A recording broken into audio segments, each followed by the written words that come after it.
হরে কৃষ্ণ। শ্রী বৈষ্ণব মণ্ডলী, আপনাদের রাতুল চরণে আমার অনন্ত কোটি দণ্ডবোধ প্রণাম। আশা করি আপনারা ভগবানের কৃপায় কুশলে আছেন। সফলা একাদশী কবে? এই একাদশীর মাহাত্ম্য কি? এই একাদশী যদি আমরা পালন করি আমাদের কি কি ফল লাভ হবে এবং একাদশী এর পারণ কখন এবং একাদশীর পারণ এর সঠিক সময়, একাদশী কিভাবে করতে হয়, বিধি নিষেধ, এই ভিডিওটির নিচে লিঙ্ক দেওয়া থাকবে, আপনারা দেখে নেবেন। আজকের আমরা সফলা একাদশীর মহাত্ম্য শ্রবণ করব এবং একাদশীর কবে। আসুন তাহলে আমরা শ্রবণ করি সফলা একাদশী কবে এবং তার মাহাত্ম্য এবং পালনের সময়সূচি। সফলা একাদশী 19শে ডিসেম্বর সোমবার। আপনারা বিধিপূর্বক একাদশী ব্রত পালন করবেন এবং একাদশীর দিন একাদশীর মাহাত্ম্য এই ভিডিওটির মাধ্যমে আপনারা শ্রবণ করবেন। একাদশী যদি আপনারা করতে নাও পারেন তাও ওই একাদশীর দিন এই একাদশীর মাহাত্ম্য আপনারা শ্রবণ করবেন, করলে তাতেও আপনাদের অনেক পুণ্য হবে এবং অনেক কল্যাণ হবে।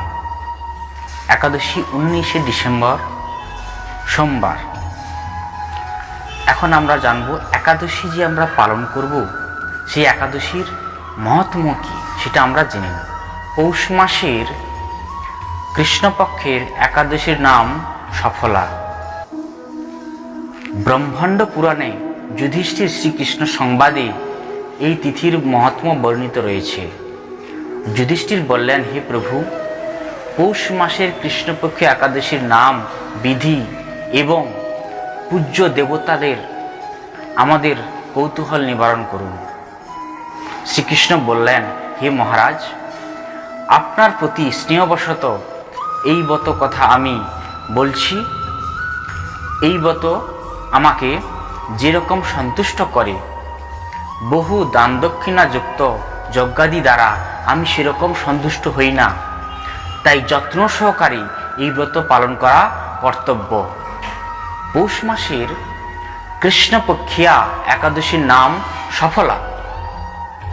নাগদের মধ্যে যেমন শেষনাগ, পক্ষীদের মধ্যে যেমন গরুড়, মানুষের মধ্যে যেমন ব্রাহ্মণ, দেবতাদের মধ্যে যেমন নারায়ণ সর্বশ্রেষ্ঠ, তেমনি সকল ব্রতের মধ্যে একাদশীর ব্রত সর্বশ্রেষ্ঠ।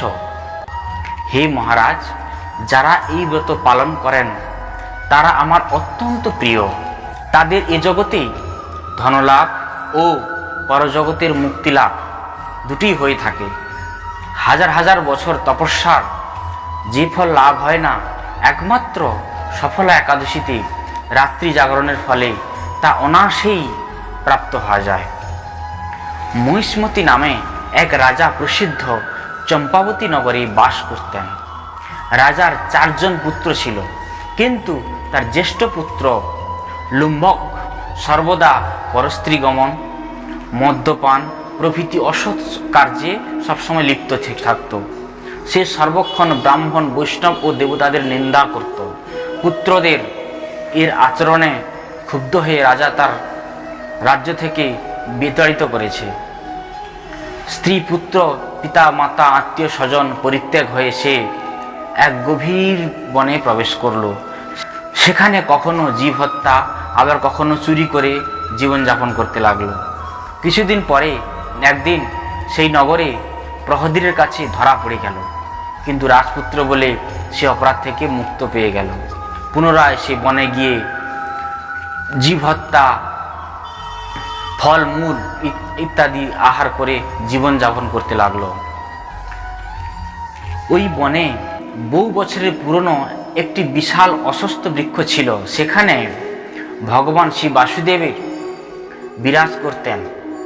সেই অশ্বত্থ বৃক্ষটি দেবত্ব প্রাপ্ত লাভ হয়েছে। ওই বৃক্ষতলে লুম্ভক বাস করত। বহুদিন পর তার পূর্বজন্মের পুণ্য ফলে সেই পৌষ মাসের দশমীর দিনে কেবল ফল আহার করে দিন অতিবাহিত করে লাগলো, কিন্তু রাত্রিতে অসহ্য শীতের প্রভাবে সে মৃতপ্রায় হয়ে রাত্রি যাপন করতে লাগলো। পরের দিন সূর্য উদয় হলেও সে অচেতন হয়ে পড়ে রইল। দুপুরের দিকে তার চেতন ফিরল।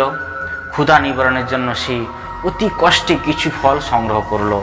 এরপর সেই বৃক্ষতলে সে পুনরায় বিশ্রাম করতে লাগলো। রাত্রিতে খাদ্য অভাবে সে ক্রমশ দুর্বল হয়ে পড়ল। সেই প্রাণ রক্ষার্থে ঈশ্বরের উদ্দেশ্যে ফলগুলি নিয়ে, হে ভগবান, আমার কি গতি হবে বলে অশ্রুপাত করতে করতে সেই বৃক্ষমূলে, হে লক্ষ্মীপতি নারায়ণ, আপনি প্রসন্ন হন বলে নিবেদন করল। এইভাবে সে অনাহারে অনিদ্রায় সেই রাত্রি যাপন করল। ভগবান নারায়ণ সেই পাপী লুম্ভকের রাত্রি জাগরণকে একাদশীর জাগরণ এবং ফল অর্পণকে পূজা বলে গ্রহণ করলেন। এইভাবে অজ্ঞাতসার লুম্ভকের সাফল্য একাদশীর ব্রত পালন হয়ে গেল। প্রাতকালে আকাশে দৈববাণী হল, হে পুত্র, তুমি সফলাবতীর পূর্ণ প্রভাবে রাজ্যপ্রাপ্ত হবে। এই দৈববাণী শোনার মাত্রই লুম্ভক দিব্যরূপ লাভ করতে লাগলো। তার পাপ বুদ্ধি দূর হলো। সে পুনরায় নিষ্কণ্টক রাজ্য লাভ করল। স্ত্রী পুত্র সহ কিছুকাল রাজ্যসুখ ভোগ করার পর পুত্রের উপর রাজ্যর ভার দিয়ে সে সন্ন্যাস আশ্রম গ্রহণ করল। অবশেষে মৃত্যুকালে সে অশোক অভয় ভগবানের কাছে ফিরে গেল। হে মহারাজ, এভাবে সফলা একাদশী যিনি পালন করেন তিনি জাগতিক সুখ ও পরে মুক্তি লাভ করেন। এই ব্রত যারা শ্রদ্ধাশীল তারাই ধন্য, তাদের জন্ম সার্থক, এতে কোনো সন্দেহ নেই। এই ব্রত শ্রবণে মানুষের রাস্য যজ্ঞের ফল লাভ হয়। আপনারা জানলেন একাদশীর ব্রত মাহাত্ম্য। যে একাদশী ব্রত করলে সমস্ত পাপ থেকে উদ্ধার হয় এবং অনন্ত কোটি বছর ধরে তপস্যার ফলে যে ফল লাভ হয়নি, কিন্তু এই মাত্র এই সফলা একাদশী ফলার ফলে রাস্য যজ্ঞের ফল লাভ হবে। তাহলে আমরা এখন জানব পালনের সময় আমরা যে একাদশী করি তার পূর্ণ ফল প্রাপ্ত হতে গেলে আমাদের সঠিক নিয়মে পালনটা অবশ্যই দরকার। কারণ সঠিক নিয়মে যদি আমরা পালন না করি তাহলে ওই একাদশী যে আমরা কষ্ট করে করলাম সেই ব্রতের পূর্ণ ফল আমরা প্রাপ্ত হব না। তাহলে আমরা 19শে ডিসেম্বর একাদশী এবং তার পরের দিন 20শে ডিসেম্বর সকাল 8টা 8 মিনিট গতি 9টা 46-এর মধ্যে আমরা পালন করব। 8টা 8 মিনিটের আগে পালন করব না এবং 9টা 46 মিনিটের পরে পালন করব না, এর মধ্যে আমরা পালন করব। এই চ্যানেলে যারা নতুন তারা কৃপা করে এই চ্যানেলটিতে সাবস্ক্রাইব করবেন এবং অল বেল আইকনে ক্লিক করবেন, যাতে সমস্ত বন্ধু বান্ধবের মধ্যে ছড়িয়ে যায় আপনাদের মাধ্যমে। আবার পরবর্তী ভিডিও দেখা হবে। হরে কৃষ্ণ, দণ্ডবত প্রণাম।